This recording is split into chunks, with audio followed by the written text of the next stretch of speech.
បាទសូមជម្រាបសួរបងប្អូនប្រជាពលរដ្ឋខ្មែរជាទីគោរពនិងជាទីអ្នករលឹកបាទគឺក្នុងថ្ងៃនេះគឺសូមឆ្លៀតពេលខ្លីបន្តិចមកសង្ខេបនៅប្រទេស5ប្រទេសដែលបានបង្កកទ្រព្យសម្បត្តិលោកចិនស៊ីដែលយើងអាចនិយាយបានថាលោកចិនស៊ីហ្នឹងគឺគ្រាន់តែជានិមិត្តរូបគឺជាសម្បកគឺជាឈ្មោះតំណាងតែយើងអាចថានិយាយបានថាអ្នកដែលមានអំណាចពិតប្រាកដអ្នកដែលជាម្ចាស់លុយពិតប្រាកដហ្នឹងគឺហ៊ុនសែននិងហ៊ុនម៉ាណែតហ្នឹងហើយគឺចិនស៊ីគ្រាន់តែហ៊ុនសែនប្រើឈ្មោះឬមួយក៏ជួលឲ្យជួយធ្វើការអីចឹងទៅដែលមានចែកភាគលៀបភាគហ៊ុនជាមួយគ្នាអីចឹងទៅតែខ្ញុំអាចនិយាយបានថា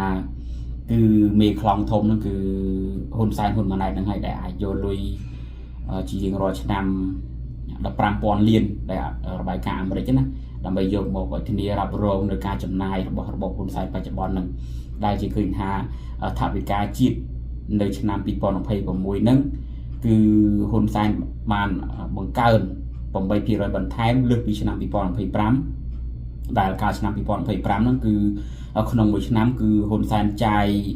9.3 ពាន់លានកាលពីឆ្នាំ2025គឺ 9.3 ពាន់លានក្នុងមួយឆ្នាំហើយនៅក្នុងឆ្នាំ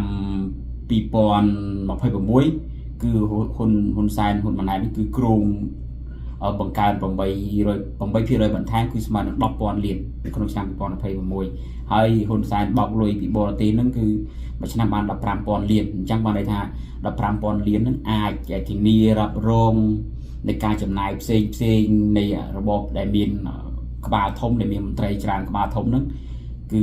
15,000 លានដែលរស់ស៊ីបោកកេងប្រវ័ញ្ចក្រិតកម្មអនឡាញហ្នឹងអញ្ចឹងអាចចិញ្ចឹមអាចបន្តជីវិតខ្លួនបានមួយឆ្នាំកន្លះដែលលុយបានពីការលួចក្រិតកម្មអន្តរជាតិហ្នឹងអញ្ចឹងគឺមួយឆ្នាំខ្លះបើយើងប្រៀបធៀបទៅនឹងការដែលគម្រោងចំណាយនៅឆ្នាំ2026គឺរបបហ៊ុនសែននឹងគ្រោងចំណាយ 10,000 លានសម្រាប់ថវិកាជាតិណាកំណត់ថវិកាជាតិក្នុងមួយឆ្នាំគឺ 10,000 លានអញ្ចឹងគឺ5ប្រទេសដែលបានបង្កកទ្រព្យសម្បត្តិលោកចិនស៊ីដែលជាទីងមួងតំណាងឲ្យរបបហ៊ុនសែនហ្នឹងគឺមានដែលខ្ញុំសង្ខេបឡើងវិញដើម្បីឲ្យថាជាការចូលរួមត្រេកអររបស់ទៅបងប្អូនប្រជាពលរដ្ឋខ្មែរនៅក្នុងប្រទេសហ្នឹងគឺយើងឃើញថាគឺអ្នកណាក៏ចង់ឲ្យរបបហ៊ុនសែនហ្នឹងរលំឆាប់ដែរដើម្បីឲ្យប្រជាជនខ្មែរយើងគឺនឹងមានការផ្លាស់ប្ដូរនឹងមានការប្រសើរឡើងនៃជីវភាពសេដ្ឋកិច្ចក៏ដូចជាឯករាជ្យជាតិនិងក៏ការពារបនអភិទឹកដីជាដើមដែលយើងប្រទេសខ្មែរយើងគឺកំពុងតែស្រេកឃ្លានជាមួយនឹងការអភិវឌ្ឍអញ្ចឹងគឺសង្ខេប5ប្រទេសដែលគ្រោងដែលបានបង្កកហើយដែលបានបង្កកទ្រព្យសម្បត្តិចិនស៊ីនិងហ៊ុនសែនហ៊ុនម៉ាណែតហ្នឹងគឺមានសហរដ្ឋអាមេរិកគឺ 15,000 លានហើយប្រទេសអង់គ្លេសគឺ111 លាន$11 លានសហរដ្ឋអាមេរិកហើយកូរ៉េខាងត្បូងគឺ91 billion won វាស្មើនឹង63 លាន$សហរដ្ឋអាមេរិកហើយសិង្ហបុរីកាលពីថ្ងៃទី31ខែតុលាថ្មីហ្នឹងគឺម្សិលមិញហ្នឹងគឺបង្កក115 លាន$សហរដ្ឋអាមេរិកហើយនឹងថ្ងៃទី31តុលាប្រទេសថៃគឺបានបង្កកប្រាក់លោកលីយ៉ុងផាត់ហ្នឹងបន្ថែមទៀតចំនួន10 លាន$សហរដ្ឋអាមេរិកអញ្ចឹងវាមាន5ប្រទេសនេះវាមានសហរដ្ឋអាមេរិកវាមានអង់គ្លេសមានកូរ៉េខាងត្បូង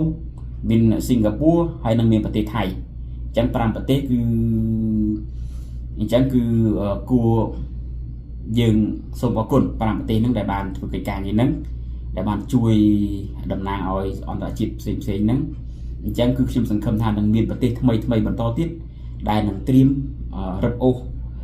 ដែលនឹងត្រៀមសហការជាមួយ5ប្រទេសនោះដើម្បីរឹបអូសបន្ថែមទៀតដែលយើងនឹងពន្លឿនឲ្យមានការដួលរលំនៃរបបនេះកាន់តែឆាប់តទៅទៀតអាហ្នឹងចំណុចទី1ចំណុចទី2គឺខ្ញុំចង់និយាយអំពីទៅនឹងផុសរបស់លោកហ៊ុនម៉ាណែតដែលគាត់បានផុសកាលពីថ្ងៃ31តុលាហ្នឹងដោយបានគាត់សរសេរថាបាននិយាយទូរស័ព្ទផ្ទាល់ជាមួយនឹងនាយកការិយាល័យស៊ើបអង្កេតកម្រិតសហព័ន្ធដែលហៅកាត់ថា FBI ហ្នឹងរបស់សហរដ្ឋអាមេរិកគឺបាននិយាយទូរស័ព្ទជាមួយនឹងប្រធានផ្នែក SBI ហ្នឹងរបស់សហរដ្ឋអាមេរិកហ្នឹង គឺបានសង្កត់ធ្ងន់ទៅលើ6ចំណុចនេះយោងតាម Facebook របស់ហ៊ុនម៉ាណែតផុសដែលមានចំណុចទី1គឺការទប់ស្កាត់និងប្រយុទ្ធប្រឆាំងឧក្រិដ្ឋកម្មឆ្លងដែនដែលចំណុចទី1គឺការប្រយុទ្ធប្រឆាំងទៅនឹងការជួញដូរមនុស្សទី2គ្រឿងញៀនទី3ឃាតកម្មទី4ការចម្រិតទារប្រាក់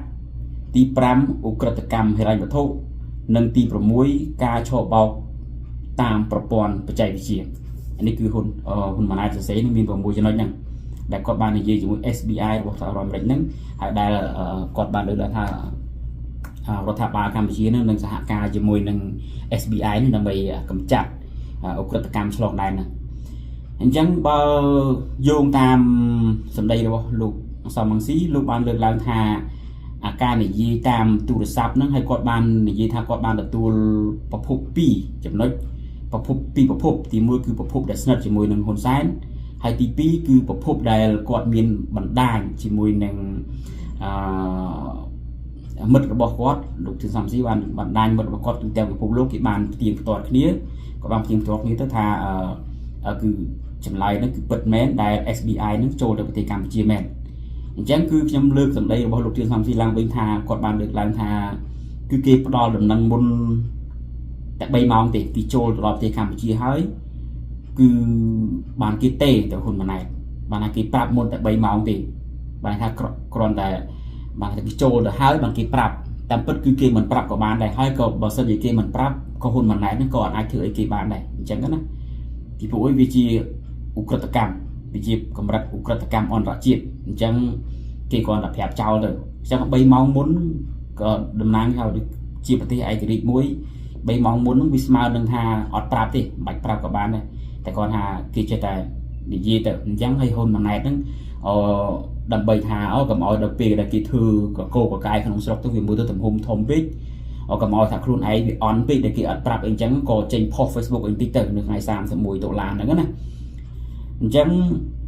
អានេះគឺមាន2ចំណុចហ្នឹងអញ្ចឹងគឺអត់មានអីទេគឺថ្ងៃនេះគឺមានតែយើងជាប្រជាពលរដ្ឋខ្មែរចូលរួមផ្ទះដៃអបអរសាទរជាមួយនឹងដំណើរជីវិតកាន់តែខ្លីទៅនៃគ្រួសារតកូលហ៊ុនដែលយើងឃើញថាឧក្រិដ្ឋកម្មអន្តរជាតិដែលលួចលុយប្រជាជនអាមេរិក 15,000 លានហ្នឹងវាធ្វើឲ្យវាច្រើនចំនួនច្រើនដែលធ្វើឲ្យនឹងមានវិបត្តិនៅក្នុងសង្គមសហរដ្ឋអាមេរិកហ្នឹងដោយហៅការដល់ពេលដែលប្រជាពលរដ្ឋបាត់លុយទៅគឺត្រូវរកវិធីដើម្បីស្អំចិត្តព្យាបាលក៏ដូចជាការវាមានវិបត្តិធំនៅក្នុងសហរដ្ឋអាមេរិកហ្នឹងអញ្ចឹងគឺមិនត្រឹមតែសហរដ្ឋអាមេរិកទេដែលខ្ញុំរាប់ខាងលើមានអាមេរិកមានអង់គ្លេសមានកូរ៉េខាងត្បូងមានសិង្ហបុរីមានថៃអញ្ចឹងគឺគេនឹងរួមរឹតគ្នាហើយគេមិនអាចឲ្យប្រជាជនគេនឹងប្រទេសទាំង5ហ្នឹងតែនឹងមានប្រទេសដទៃច្រើនទៀតដែលនឹងចូលរួមធ្វើកិច្ចការសហការទាំងអស់អញ្ចឹងពិភពលោកវាមិនដែលគេមិនអាចឲ្យប្រជាជនគេនឹងឈឺចាប់រងគ្រោះអីបានទេអញ្ចឹងគឺគេមិនអនុគ្រោះឲ្យហ៊ុនសែនដាច់ខាតជាពិសេសសហរដ្ឋអាមេរិកគឺគេជាក់ស្ដែងគឺ SBI បានគេមកហើយគេបានប្រកាសថាគេចូលដល់ប្រទេសកម្ពុជាហើយថ្មីនេះអញ្ចឹងគឺថ្ងៃនេះគឺអត់មានទេមានតែចូលរួមត្រេកអរប្រជាពលរដ្ឋខ្មែរដែលយើងនឹងរងចាំការដួលរលំរបស់ហ៊ុនសែននឹងកាន់តែឆាប់ពីព្រោះអីទាំងគេទាំងឯងគឺសប្បាយរីករាយនឹងការដួលរលំពីព្រោះអីប្រជាពលរដ្ឋខ្មែរយើងលំមទទួលបានការមានសន្តិភាពសេរីភាពផ្លូវចិត្តសុខភាពផ្លូវចិត្តមានជីវភាពទូធាដូចជាឯករាជ្យគឺគួរដល់ពេលហើយដែលហើយការពីបរទេសទឹកដីនិងស្ដារអភិវឌ្ឍប្រទេសជាតិនេះគឺយើងថ្ងៃដែលហ៊ុនសែនដួលរលំគឺជាថ្ងៃដែលជ័យជំនះដែលប្រជាពលរដ្ឋខ្មែរទូទាំងពិភពលោករងចាំនិងត្រេកអរទាំងអស់គ្នាយើងនឹងជួបលៀងទាំងអស់គ្នាបាទសូមអរគុណសូមជម្រាបលា